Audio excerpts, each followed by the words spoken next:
What we'll do, says Cody, arm around both of us at the flag-whipping racetrack as we edge right into the mob of bettors under the grandstand. I'll play to win.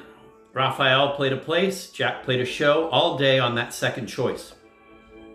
Tapping his program at the second race, and at the horse number now, he sees craning overheads, is running second choice on the tote board. Raphael doesn't understand any of it, but at first we don't realize. No, I won't bet, I say. I never bet. Let's get a beer. It's beer and baseball and hot dogs. Because finally Raphael announces his horse to our immediate joint consternation as it shows he's understood nothing whatever of what second choice in the betting meant. I'm going to bet on number 9. It's a mystical number. It's Dante's mystical number, I yell. 9. 9, says Cody, looking, wondering. Why, that dog's going off at 30-1. I look to Cody to see if he understands. All of a sudden, nobody understands anything. Where's my beer, I say, as though an attendant was standing behind me with it. Let's get a beer and you bet. Raphael has his money out and is nodding seriously. Naturally, says Cody, I'll go with my second choice horse and bet him to win. You understand? That's number 5. No, laughs and shouts Raphael. My horse is number 9. Don't you understand?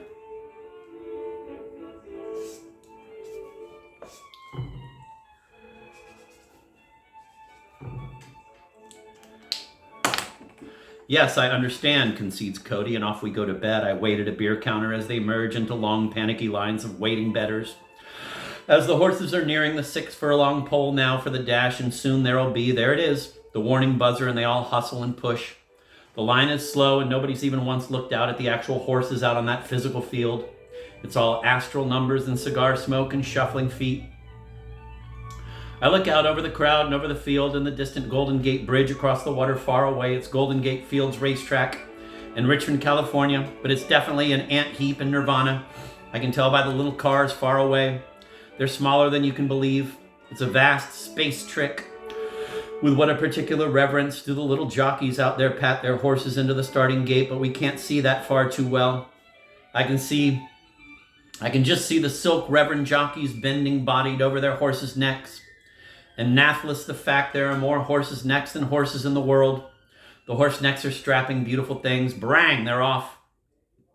We haven't even bought a program, so I don't know what silks Cody's 5 is wearing, or Raph's 9. All we can do, like all the other downtrodden bettors of Karma World, is wait till the pack drives on down the 70-yard pole and see which way the number sets in that diamond heaving pack. And as for the announcer, his announcings disappear under the roar of the crowd at the far turn salients, which leaves us with unjumping looks to see just numbers coming by, passing through as soon as the jockeys ease up around the clubhouse turn when the race is over. Fans are already clobbering the statistics on the third race. Cody's 5 comes in third. Raphael's 9 is out. Near last, a tired horse of Dante.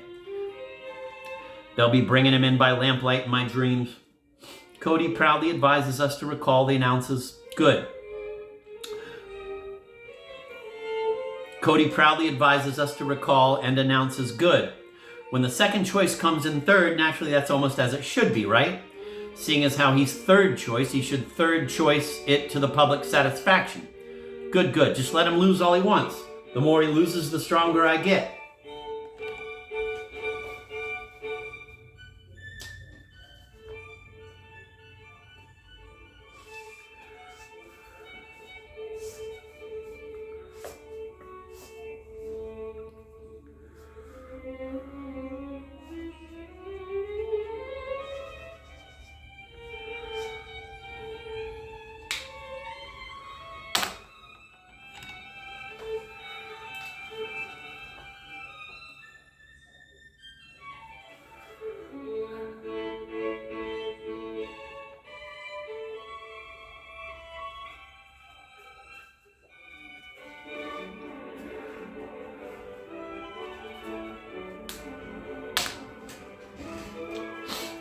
The more he loses, the stronger I get. How's that? Asks Raphael in astonishment and wants to know. As the second choice repeatedly loses, my bets increase so that when he does come in, I gain by the large bet. Back all I lost and gain more. As the second choice repeatedly loses, my bets increase, so that when he does come in, I gain by the large bet back all I lost and gain more.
It's all in the numbers, I say.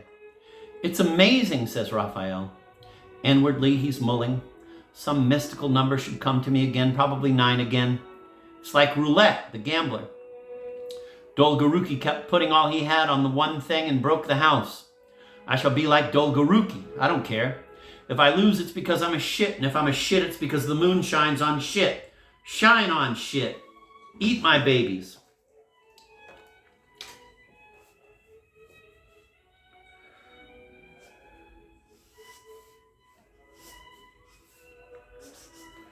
Every day, according to Simon, a poem creeps up into Raphael's head and becomes a high poem. That's just the way Simon said it. As we're getting ready to bet on the third race, an old woman comes up to us with big blank blue eyes and spinsterish, in fact with tight bunned pioneer hair. She looks exactly like a Grant Wood portrait you expect to see Gothic barns in back of her.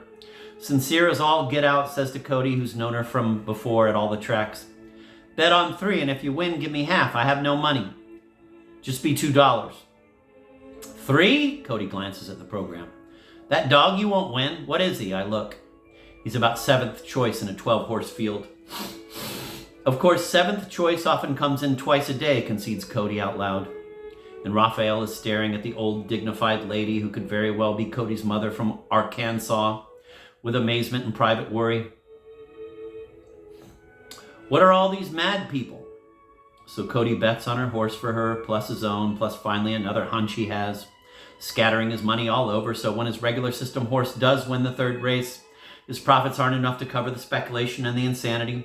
Meanwhile, Raphael's played 9 again, Mystic, who runs out. Raphael, if you want to win some money today, you better follow me, says Cody.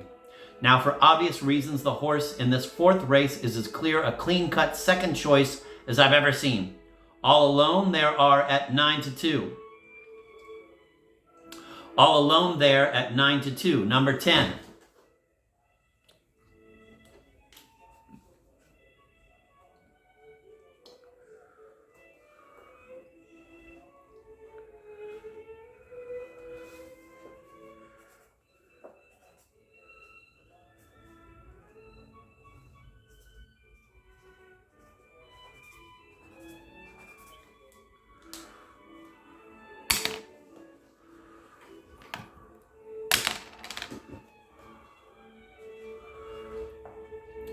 Number 2, that's my favorite number, decides Raphael, looking at us with a little child smile. Why, not only is he a dog, that Prochner that's riding him keeps falling off. The jockeys, I yell. Look, Raphael, the jockeys, look at their beautiful silks. They're coming out of the paddock. Raphael doesn't even look. Think what strange little dancers they are. Number 2 for sure is in Raphael's head. This time, the 4th race, the starting gate is drawn right before our eyes by 6 big Budweiser team horses, each weighing 1,000 pounds. Beautiful big nags with reverent old handlers. Slow, they take their time moving that gate half-mile down. To the front of the grandstand, nobody except little children who play by the wire fence in the sun while their parents bet. Little odd assortments of whites and blacks. Nobody digs them looks or anything. It's all numbers. All heads are bent in the bright sunshine over gray form sheets. The daily racing form, the chronicle entries in green. Some just pick mystical figures off the program. I myself keep scanning the program, which I've finally appropriated off the ground for strange hints like the horse, quote, classic face, end of quote, is sired by Irwin Champion and his dam is Ursery. Or I look for stranger hints like Grandpa Jack or Dreamer or Night Clerk, which means the old man in the Bell Hotel may be bending his kindly astral head over our pitiful, futile endeavors on the plane of racing.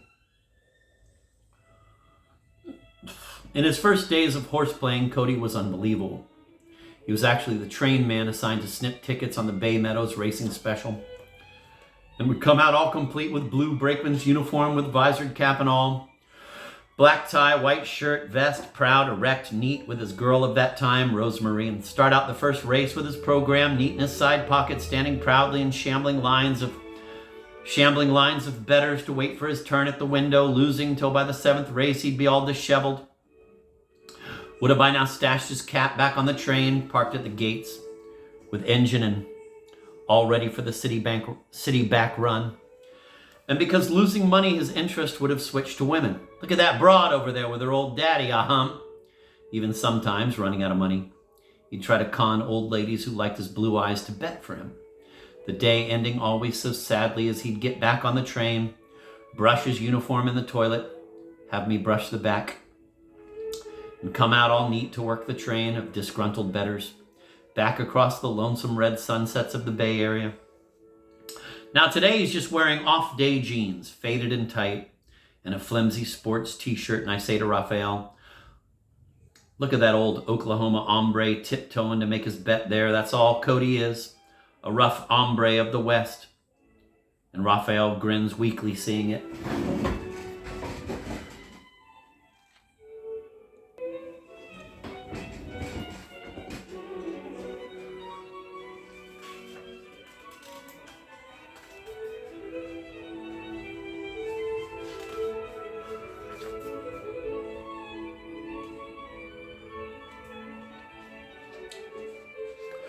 Raphael wants to win money, never mind the poems. We end up just sitting in benches in the upper grandstand and can't see the starting gate, even though it's right down there. I want to go on the fence and explain racing to Raphael. See the starter in his box? He'll press a button that rings the bell and bats open the bat cages, and out they lunge. Watch those jockeys. Every one of them's got hand of steel.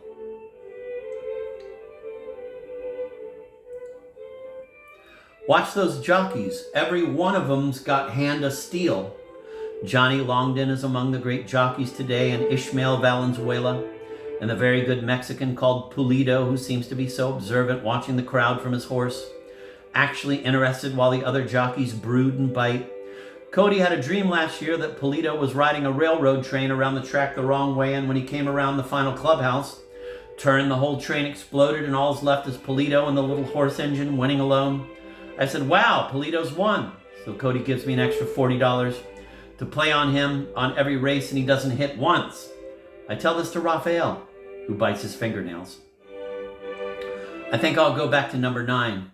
Folly the system, man, pleads Cody. I told you about Lazy Willie, how they found him dead with $45,000 worth of uncashed win tickets.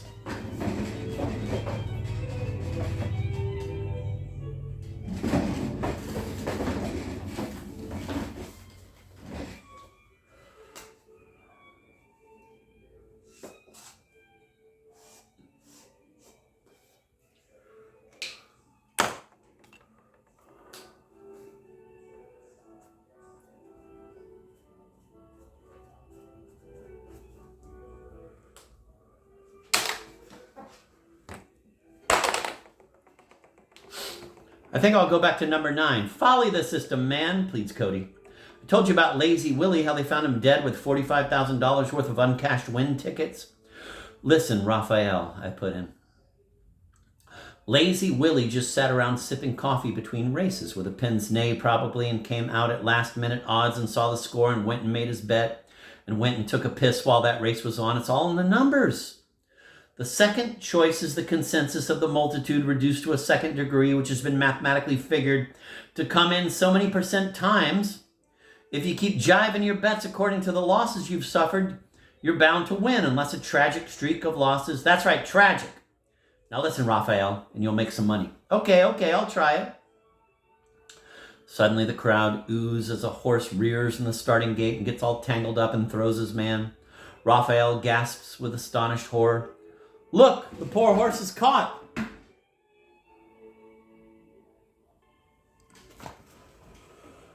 The grooms rush up and straddle and work and get the horse out, which is immediately scratched from the race, all bets off. They can get hurt, yells Raphael painfully.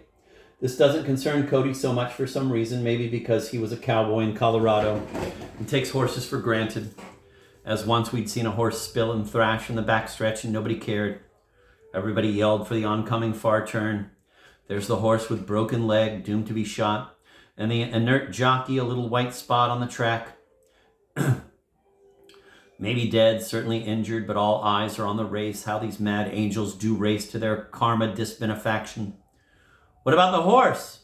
I'd yelled as the roar surged up down the home stretch. and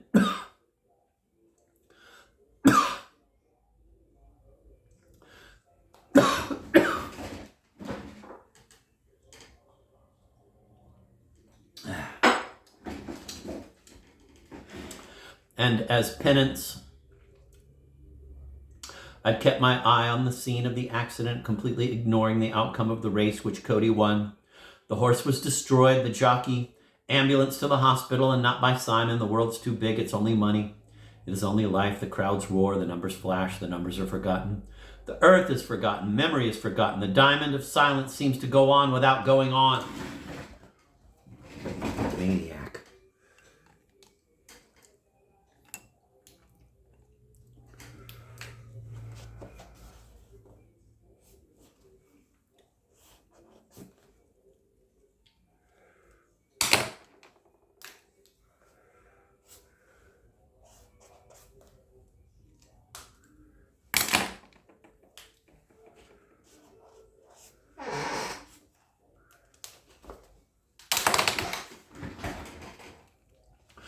The horses break and wang out by the rail. You hear the riding crops of the jocks planking the flanks. You hear boots and whistles. Yeah, and off they mill around the first turn, and everybody turns eyes back to the form sheets to see the numbers representing the symbol of what's happening around the Nirvana track. Cody's and Raphael's horse is well in front. I think he'll stay in front, I say, from experience. A good 2.5 lengths lead and loping and preserved by the rider's restraining hand. Around the far turn, and they come. You see that pathetic flash of spindly thoroughbred legs. So breakable, then the dust cloud as they straight away home. The jocks are wild. Our horse stays right in front and holds out from a contender and wins. Ah, aye, they rush to collect a pittance. See? Just stick with your old buddy Cody and you can't lose.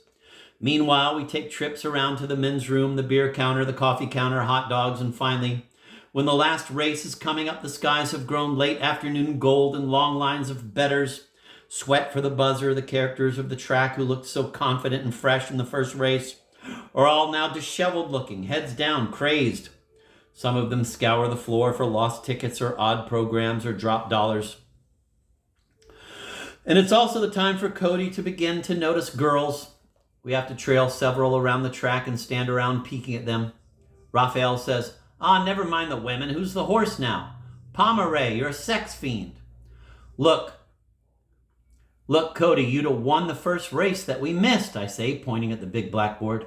"Ah, we get sort of sick of one another and take separate leaks at urinals, but we're all in it together. The final race is run. Ah, let's go back to the sweet city, I think, which is showing across the bay, full of promise that never takes place except in the mind.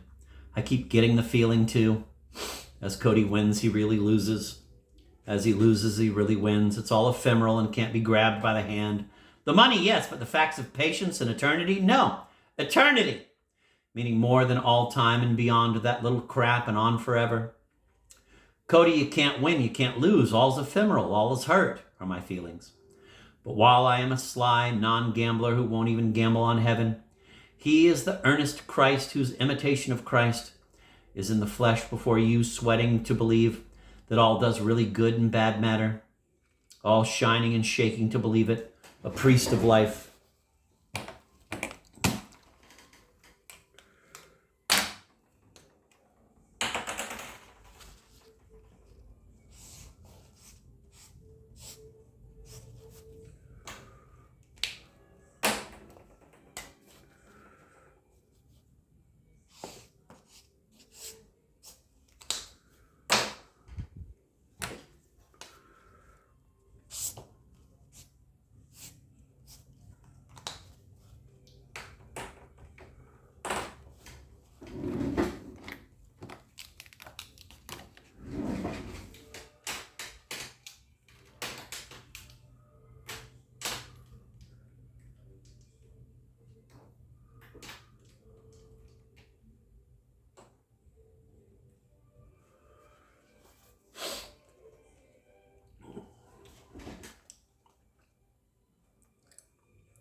He ends up with a highly successful day. Every horse came in the money. Jack, you son of a bitch. If you'd have squeezed two little measly daughters out of those jeans each race and done what I said, you'd have a nice $40 bill tonight, which is true, but I ain't sorry, except for the money.